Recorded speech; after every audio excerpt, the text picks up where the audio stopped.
Whenever I've written, I I get to a point where I'm not really thinking it all through technically. I've read a lot of technical stuff, but when I'm in the process of writing, it's as if it's writing me.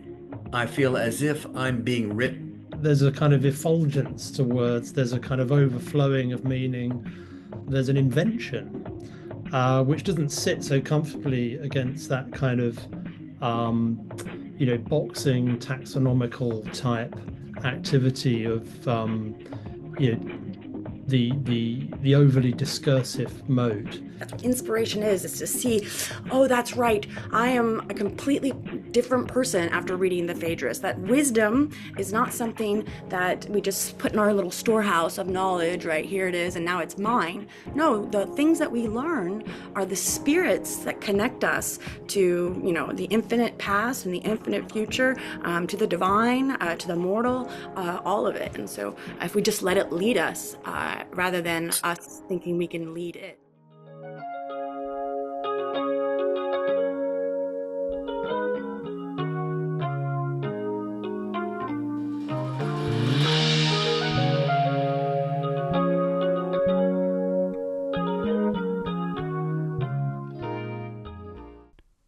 Welcome back to another episode of The Ladder, Journeys in Platonic Mysticism. In this episode, our hosts tackle the relationship between images, myth and beauty, as well as the relationship between the poetic and the philosophical. In their discussion, we are treated to a conception of Socrates as a magnet from Plato's Ion, the importance of divine inspiration in the writing process, and the delicate dance but irreducible interplay between poetics and discursive reasoning found across the Platonic corpus. Join us again next week for part 2 of this discussion. As always, thank you so much for joining us again, and we hope you enjoy. Yeah, so I think it'd be interesting for us to pick up on some themes which have come up, I suppose, across our conversations over many weeks around images, myths, beauty, and the relationship between the poetic and the philosophical in Plato, perhaps to the so-called quarrel between poetry and philosophy, if there is such a thing, or if there is, what is it? Maybe to delineate some of those questions. And perhaps to think a little about different approaches to poetry and the arts as they are expounded by Plato and in the figures in the dialogues, and also the various ways that Platonic myths and Platonic images have been very important to poetry and other art forms across many centuries, either directly insofar as they directly allude to particular myths or images, or indirectly in that they absorb or take on some of the symbolism and characteristics of those myths.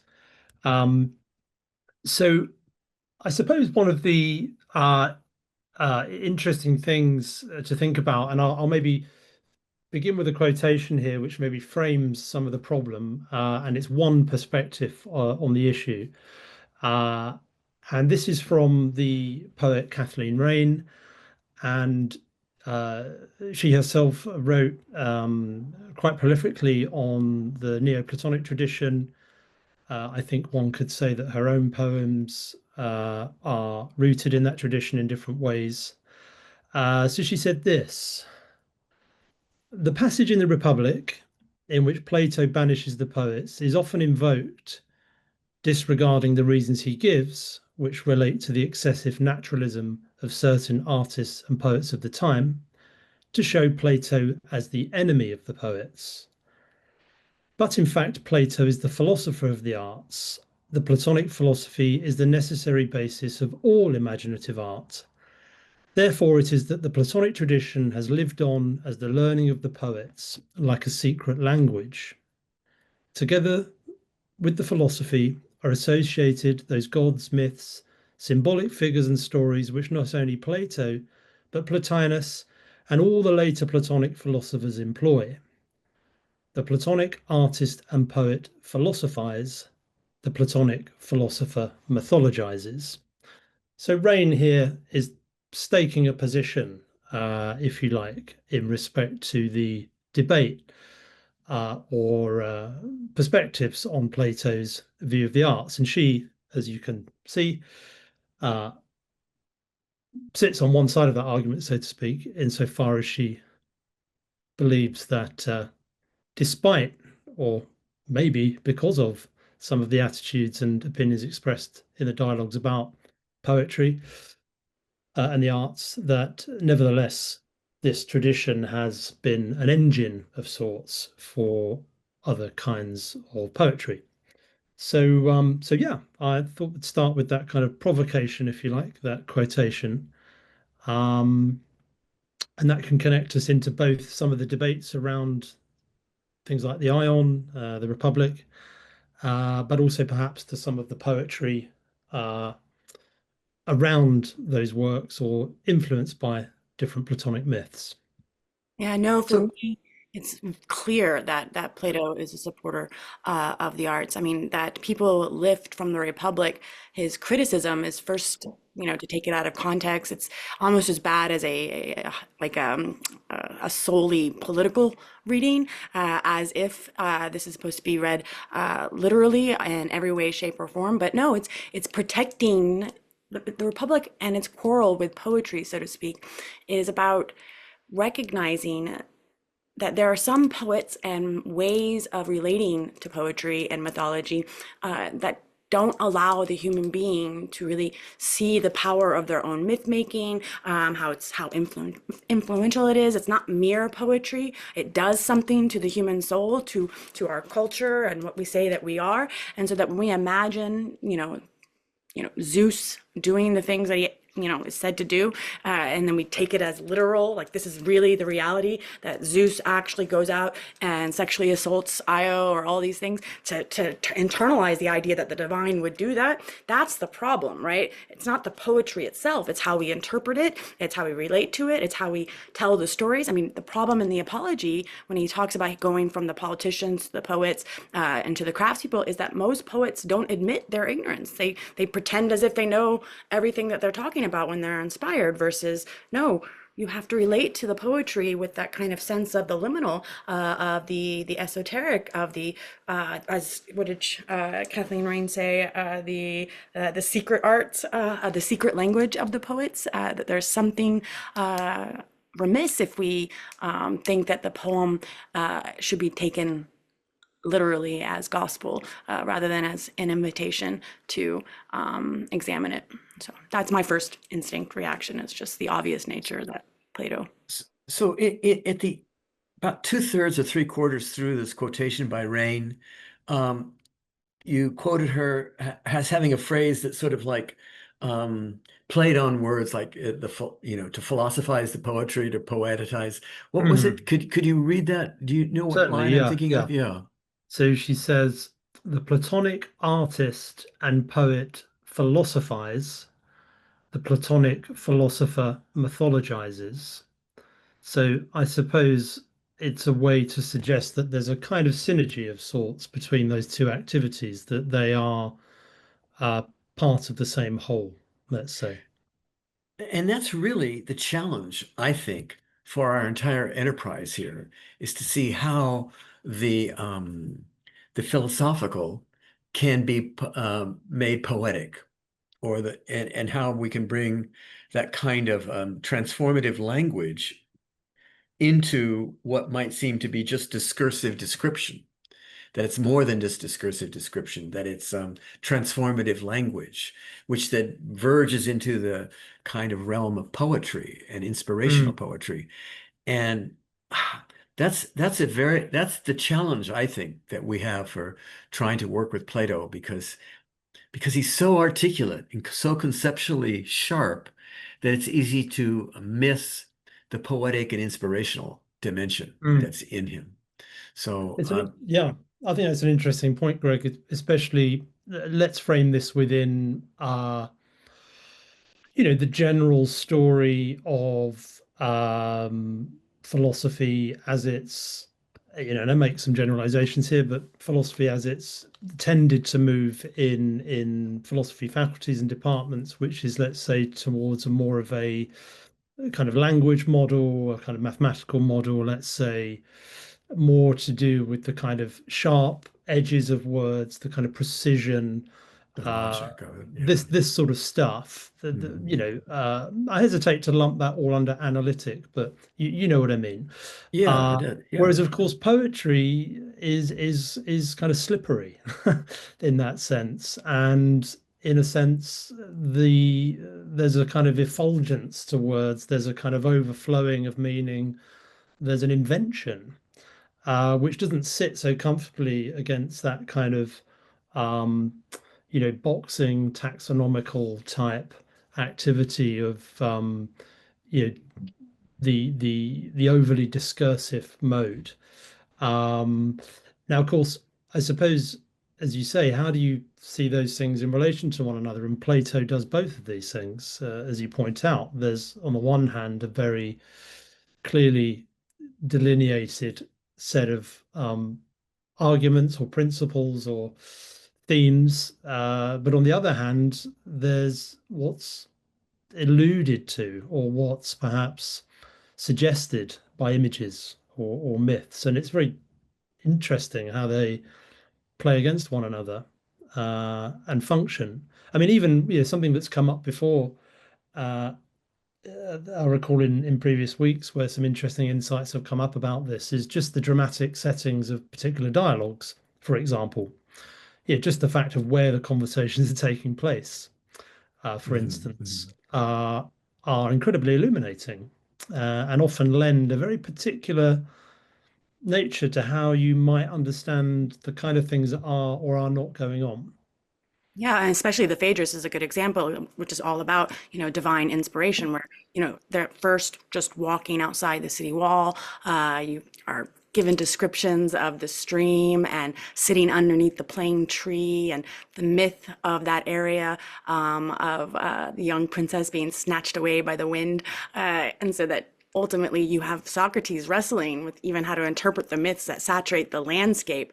And then obviously the text is about eros and about the divine eros and just the beauty of that, but then also the danger of words crafted to manipulate somebody, versus what Socrates hopefully does, using words to actually draw somebody's divine spirit of growth and transformation and ascent and all this stuff. And so, no, the Phaedrus, I think, is a good example of really embedding the text in a setting that actually illuminates some of the arguments. And So I'd really like it if we talked now a little bit, not to be abrupt in the transition, but about this dialogue ion, and to see what we make of it, because I thought it was a really perfect little dialogue. I mean, it's very short, gets right to the point.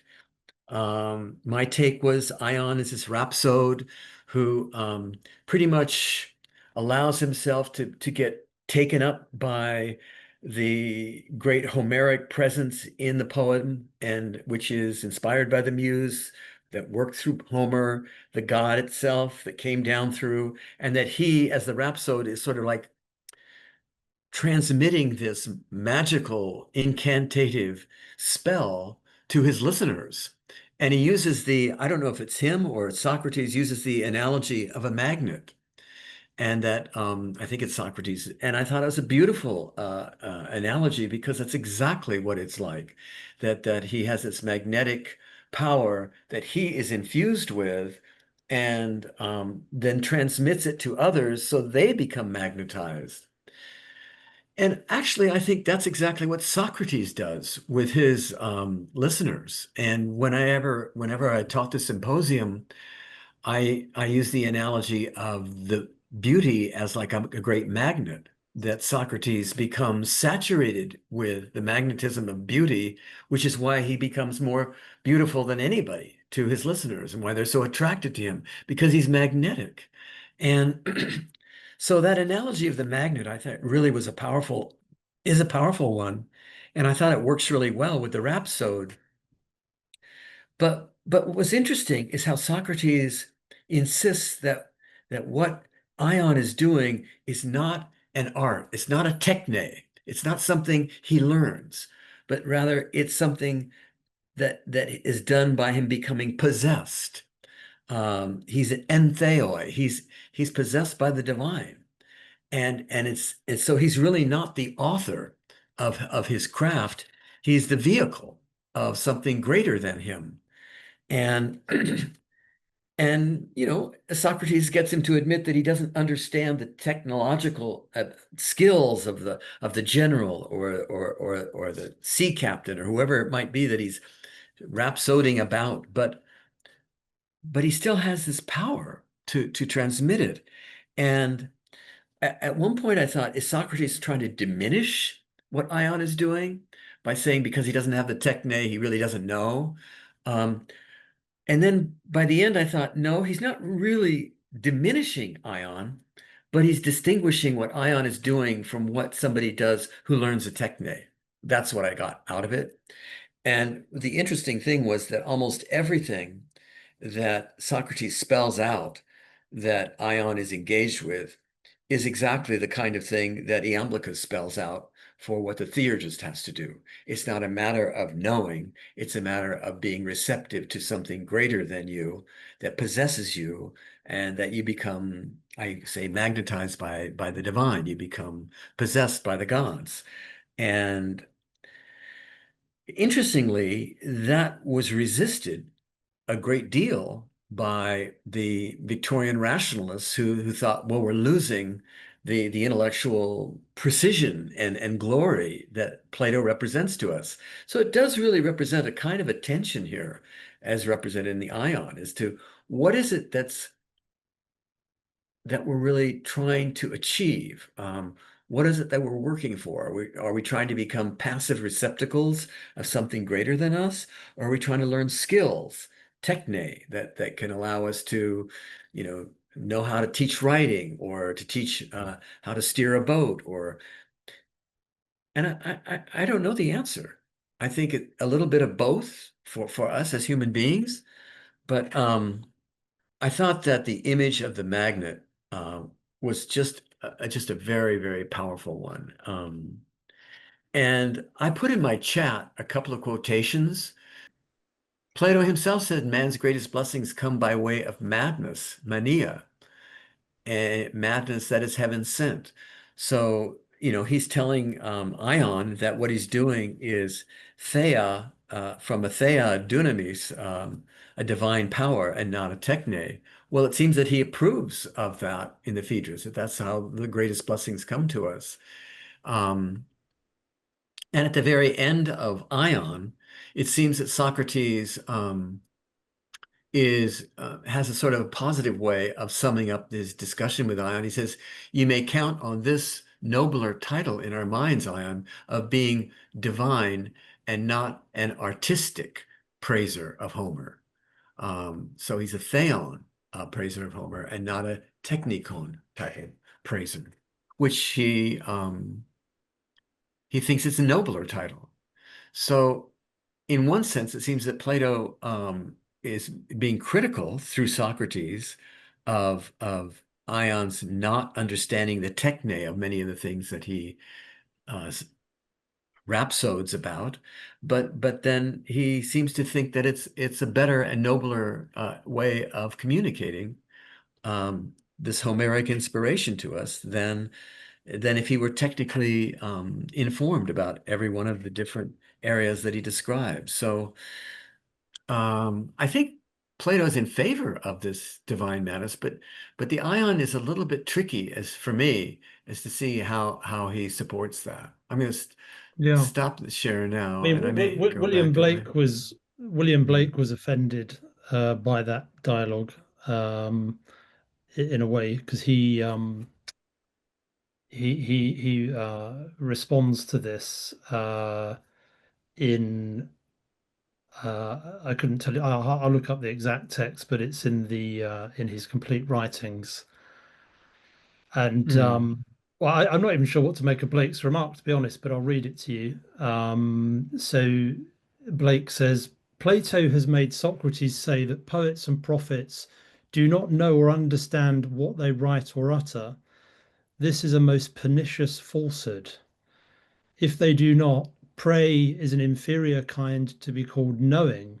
Plato confutes himself. So this is Blake's take on it. Well, But I get what, oh, go ahead. I don't want to cut you no, off. no, no, Just no, yeah, well, to kind of supplement what Blake's saying, and can you still see the shared screen that I put up there? yeah, The thanks. Yeah. from Iamblichus is on the mysteries. He says intellectual understanding does not connect theurgists with gods. It's not our intellectual grasp.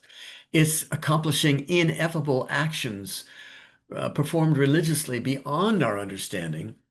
And it's the symbols understood by the gods only that affects theurgical union. Because even if we don't understand it, the symbols themselves on their own perform their work. Well, that's an outrageous thing to say for somebody who thinks that the measure of our dignity and our progress in life is based on our rational grasp of things. He's saying basically, no, it's not. Um, but it's not awakened to this by our thinking, which is basically what Socrates says to Ion. You're doing this Mm, by being possessed, not by your mm, techne. And But one of the things he mm, does to support that is he makes a distinction between two different kinds of poets, right? So, Ion is a mhm, rhapsode, right? So he has to somehow tap in to the inspiration that Homer had, and then in tapping in to Homer's inspiration, be able to relay it to an audience or to a city. But, one of the things that Socrates is pointing out is that there have been plenty of good technical poets out there, like who are good poets in a human sense, right? This is the same argument that he makes also in the Phaedrus. There are plenty of people who read bird entrails in a technical way. This is the human way of doing prophecy versus the inspired way, right? And we know, we can all recognize it when we hear the inspired poet or the inspired rhapsode, as opposed to the one that is just technically good, right?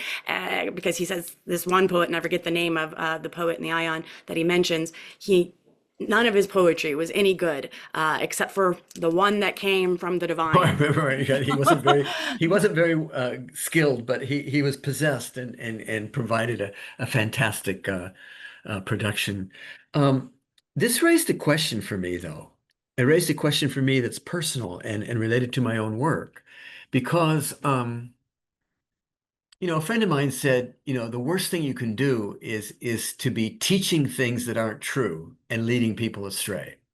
And I take what we're doing with this Platonic material seriously, and I think that people take it seriously, and that if they're influenced by something I've written or you've written, and if we don't know what we're talking about, then we're responsible for leading people astray.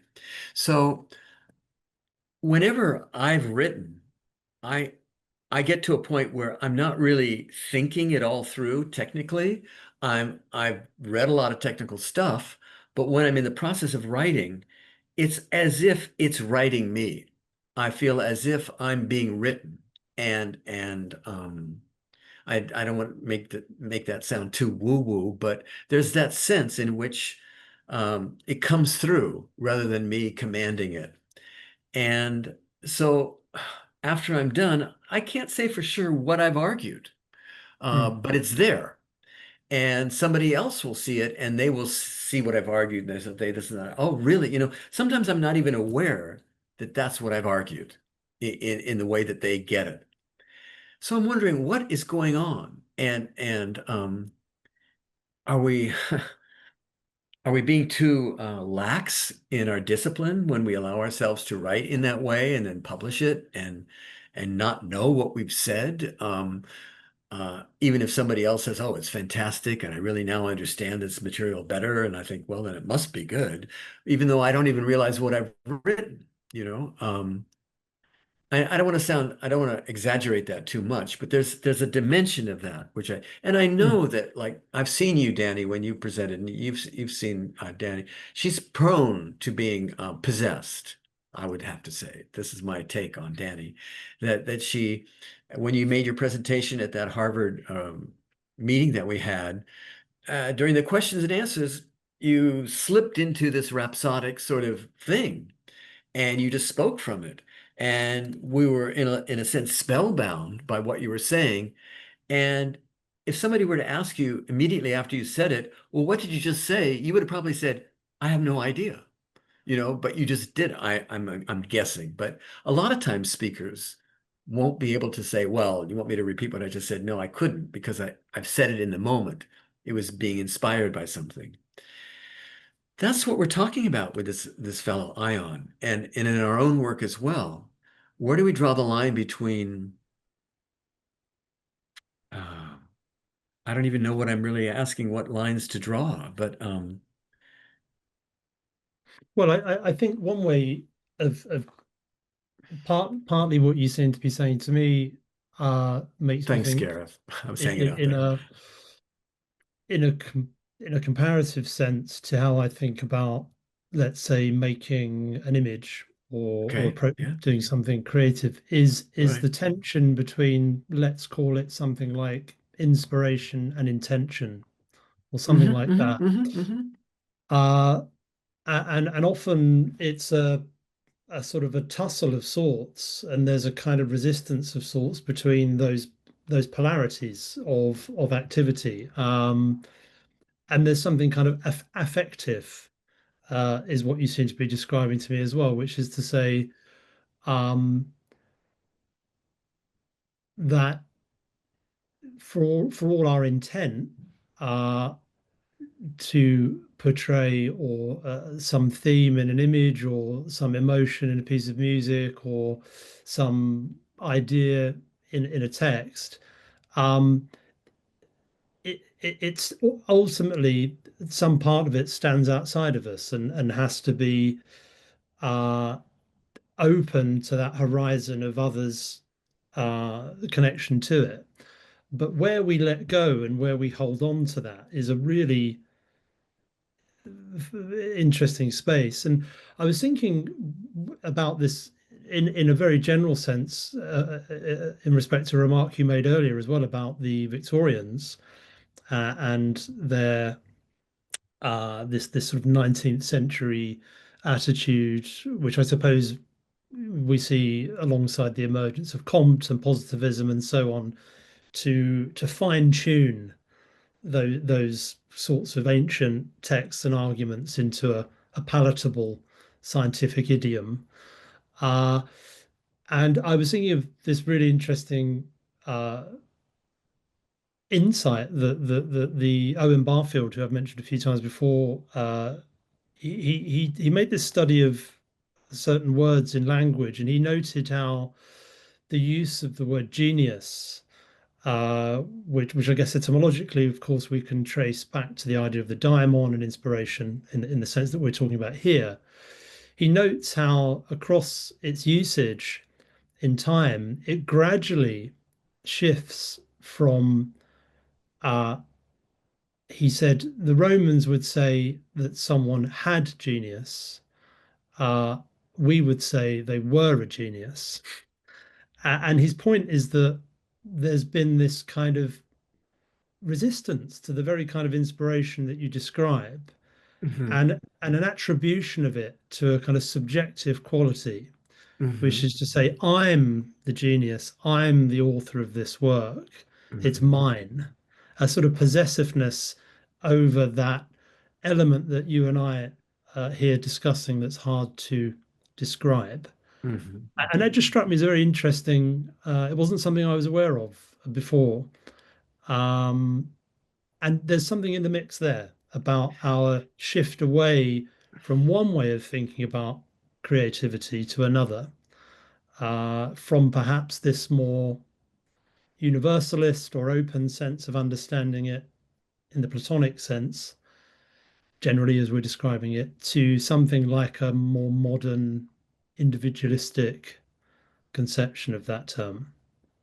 I don't No, know what you I make of like that. I like the way you put that in distinguishing my genius or I'm a genius from the genius as something apart from my ego sense. Indeed, yeah, Yeah, indeed, yeah, yeah. Yeah, yeah. so we think here about the daimonic as, that which is leading us, right? And, we follow that particular pathway.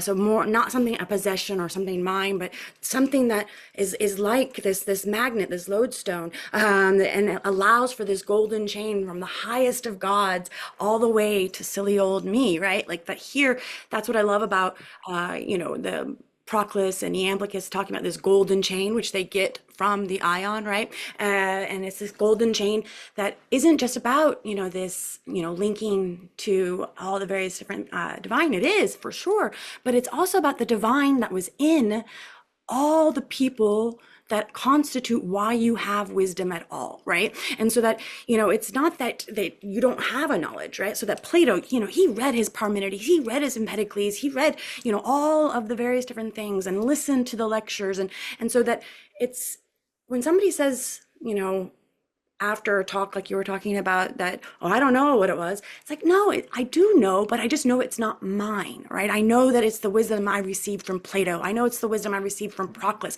and that they're guiding me to talk about those particular ideas, right? They're inspiring me. That's what inspiration is to see, oh, that's right. I am a completely different person after reading the Phaedrus. That wisdom is not something that we just put in our little storehouse of knowledge, right? Here it is, and now it's mine. No, the things that we learn are the spirits that connect us to, the infinite past and the infinite future, to the divine, to the mortal, all of it. And so if we just let it lead us, rather than us thinking we can lead it. Well, So, okay, but here, you go ahead, Gareth.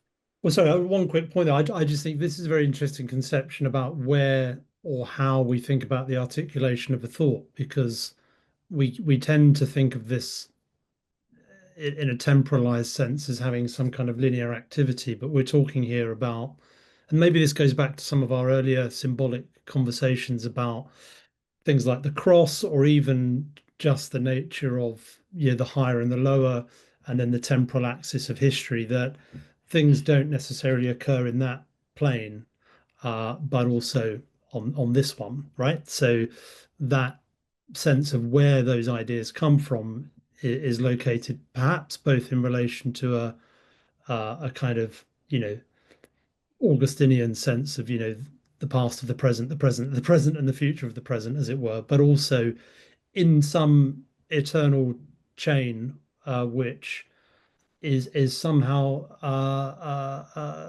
eternally symbolic, if you like. And then that's why Diotima, who describes, this kind of moving towards beauty as a kind of poesis, a making, but it's giving birth anew. She says, look, we're going to give birth to these ideas, right? And then we're going to have to keep doing that because, those ideas, they go off, right? So that, I might not be inspired by a Blake poem, right?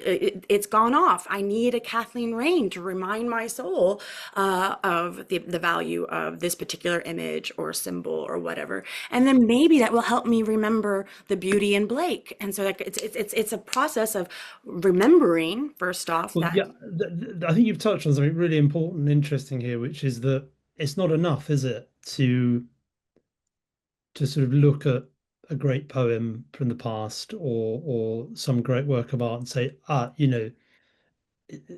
that's done it then. I'm glad we've resolved that issue. We can live with that. It's done. This is why Plato writes so many different dialogues with so many different settings and can have Socrates seemingly contradict himself. Yeah. So and we all there's that innate eros to have to on some deep level of our nature that there's the continual pursuit of this idea. And Greg talked about this a little bit last time in terms of the elenkos idea, that this kind of it's a process of sorts. And I think much in the same way that relates to our kind of creative intuitions or our sense of always seeking some other way to say this, because in the end it can't all be said. So there's an infinite number of ways to say it. So I wanted to reflect on something that we don't usually talk about, at least in the academic circles, and that is that this tradition, this Platonic tradition and Neoplatonic tradition, is not just an academic kind of exercise by these Neoplatonists, but it's a sacred activity. And so the effect of entering into the depth of that material changes us so that we become vehicles of this sacred tradition in our own lives. And we haven't been trained as academics for carrying that on. It's not like we're priests and priestesses of that. But in effect, in a sort of a formal way, we are.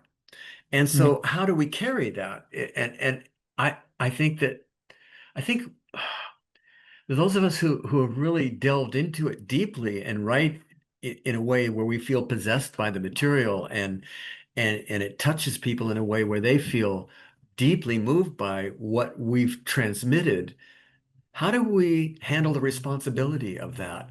How do we not so much own it like, I'm this guy, I'm important, but how do we carry that? I don't think we've really reflected, I don't think most of us have reflected that much about that dimension of what we're doing.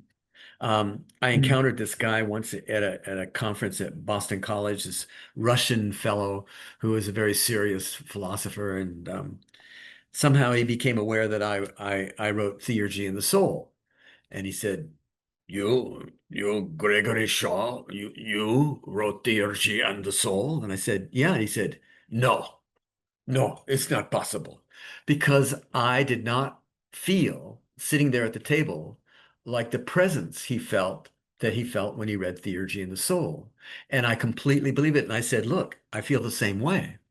I don't really know who wrote it either. That's how I feel sometimes when I look at it. And I think sometimes we're carried by something more than us when we write or when we paint. And I think we need to develop strategies for how we deal with that daimonic dimension that's really the author of what we do. And I don't really think that those of us and we kind of have to, because in writing about Neoplatonism, it's part of the material that we work with. How do we engage the authorship of things that come through us that may be more than us? That's tricky. And it could verge into a kind of ego trip, or I'm the transmitter of this. And it happens a lot in certain circles. Somebody will say, "Oh, I'm the embodiment of this dude or that dude." And in fact, this happens all the time. And I don't want to just use the word lightly, but in so-called New Age circles, somebody say, "Oh, I'm the reincarnation of this or that one." That's not such a terrible way to describe it, but the question is, we have to at least address the fact that something more is coming through sometimes. And how do we understand that?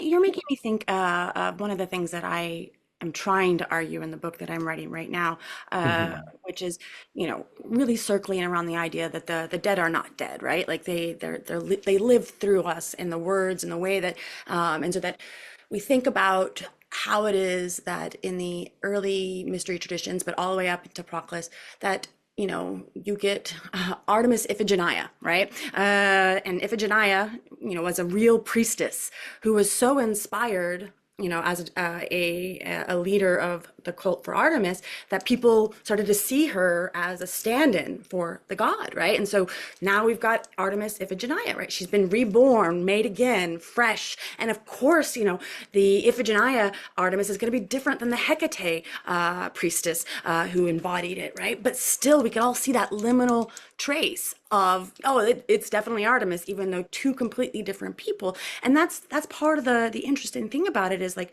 when you are channeling the Platonic wisdom, so to speak, you're letting these ideas animate again, right? This giving it Right, the principle of right. information, making it not just dead text, right? But no, self-moving. And it reminds you that you have this self-moving and you're part of this kind of stew of yourself, Plato, diadema, Hecate, whatever is the material that you have brought into your soul. I mean, this is what Socrates is so concerned about at the opening of the Protagoras, and I forget who his interlocutor is at the beginning, but basically the interlocutor is like, we got to get to Protagoras, and Socrates is like, be careful, like words, when you hear them, they go straight into your soul. It's not like you can inspect them at the market with an apple, right? Once you hear words, they are embodied, they become part of you, and so you have to be very careful about the kind of material that you let into your soul. I mean, that's what the Republic is about. And so when you are deeply immersed in the material and are bringing it to life, you are the embodiment of that presence, you yourself. I mean, that's just how it is.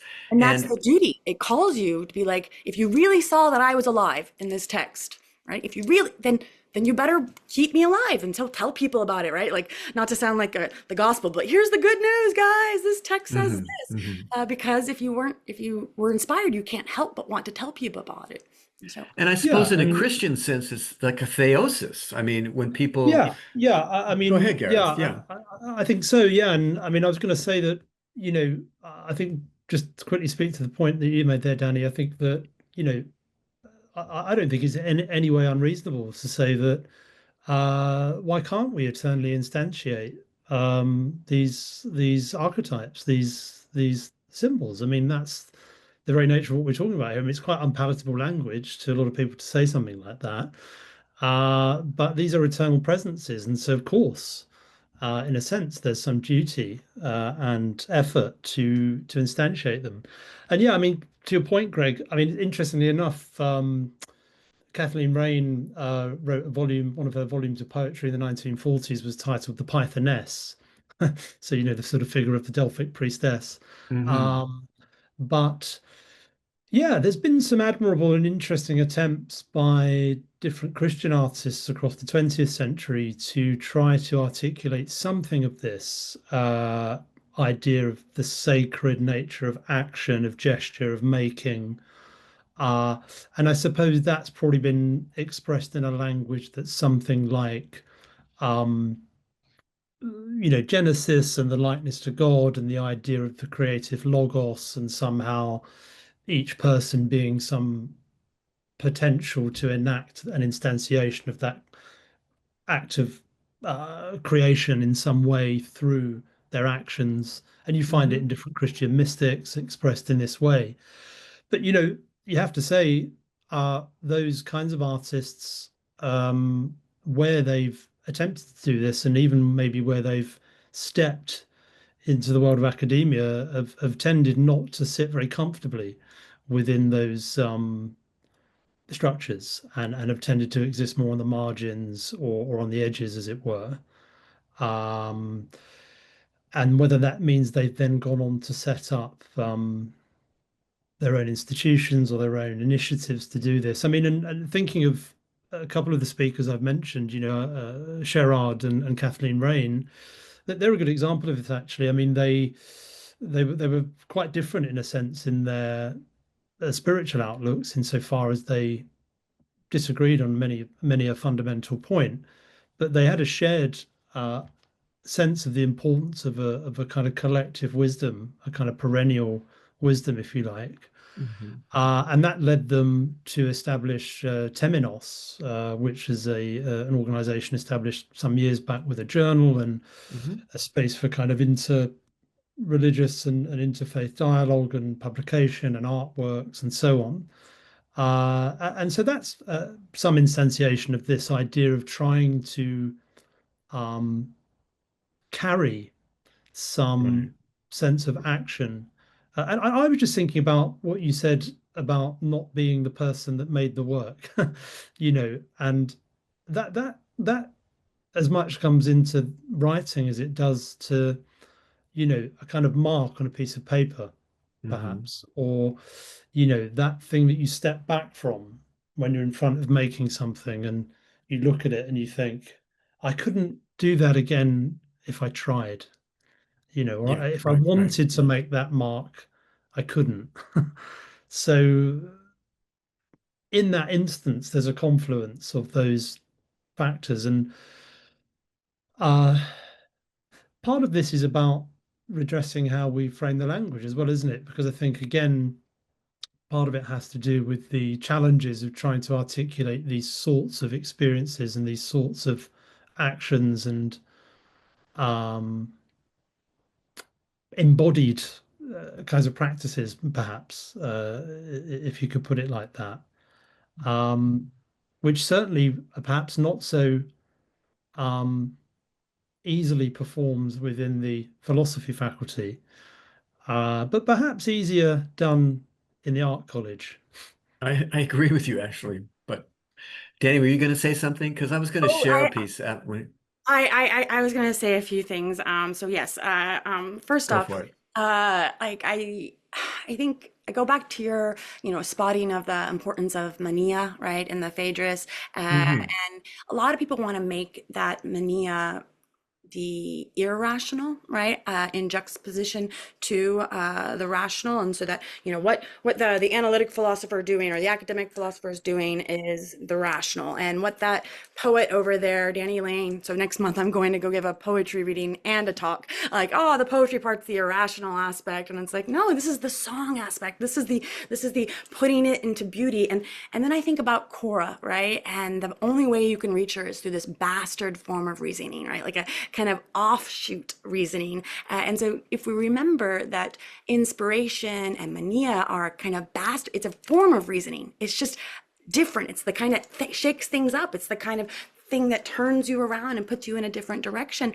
And that's what poetry has the ability to do, is to really, like, here's that symbol, that ancient symbol, and now you're seeing it anew, and like now you're shook by it again, right? Like it gives that all of a sudden, right? That line or that poem or that painting, that we have that experience of the sudden embodiment of something more than the mere human being who is born, lives, and dies, but rather, something that can tapped in to the highest of ideas, to the, I don't know, the most engaging kind of animating principle that saturates the person as well as the text, so on and so forth.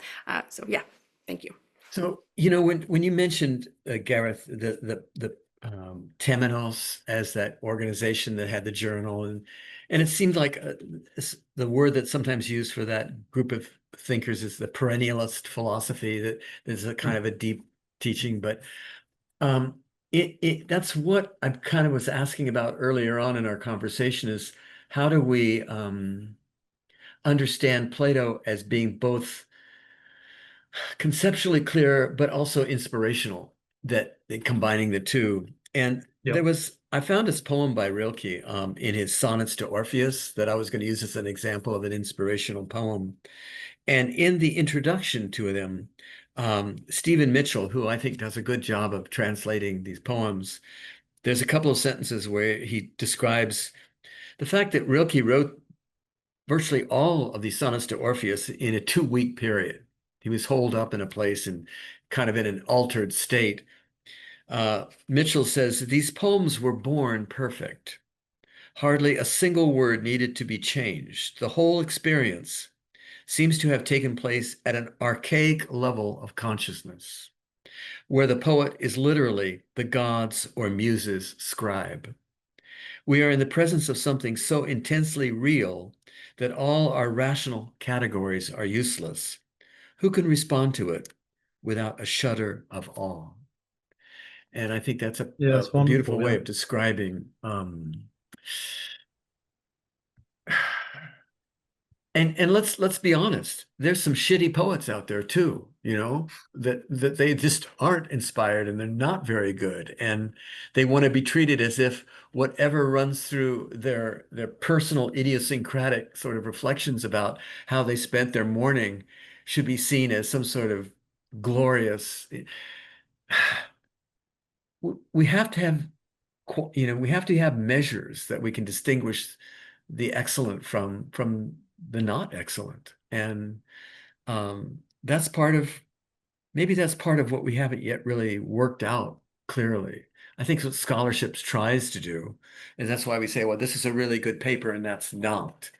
What are the criteria? It's not always that easy to lay it out. You could say technically is this and that, but sometimes there's a spirit or quality that comes through in an essay that it's more fine-tuned as a criterion to look for. And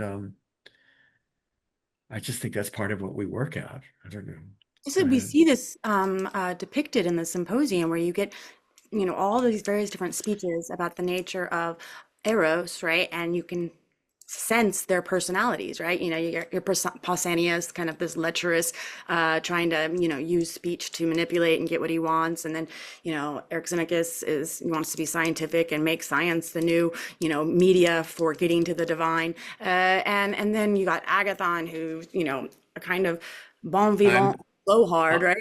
I'm the dude. I'm the dude. Look at me. Yeah, I'm the and and embodiment. and he really thinks I embody Eros. I have the soft feet. I have the beautiful clothes. I I know. inspire. And then of course we know that he's depicted in Aristophanes in all sorts of varieties of ways that just show how foolish he was conceived in the city. But then Socrates follows up, right? He's the next person, and Socrates does that playful thing where he's like, I can't follow this great and magical poet, but at the end of the day, he offers a beautifully stunning piece of poetry with regards to the story of Diotima, but also with the Diotima story of Pania and Poros and the birth Yeah, yeah. of Eros from that. And then, of course, right when Socrates is done, the poetry of having all of a sudden Alcibiades come in with bombastic noise, drunken, and all of this stuff. And we forget about all those images that like saturate Platonism with a variety of personality. There's not one Platonic text that doesn't have a kind of original personality in it to remind us that it's not just Socrates sitting at a podium, but it's Socrates debating with Thrasymachus. It's Socrates showing up Agathon, so on and so forth. So And there's nothing I like better in all of Plato than when Alcibiades shows up in the symposium and embarrasses himself and praises Socrates, and it's just a fantastic dramatic piece, I think. Yeah. calling him a S- satyr, right? And an Elios, right? So that here again, Socrates is compared not to just an academic or some sort of no, he's compared to a piper, right? A kind of music Right. A maker. sat a satyr, right. Yeah. And this reminds us again of something like the Phaedo, where Socrates insists that philosophy is the highest form of music.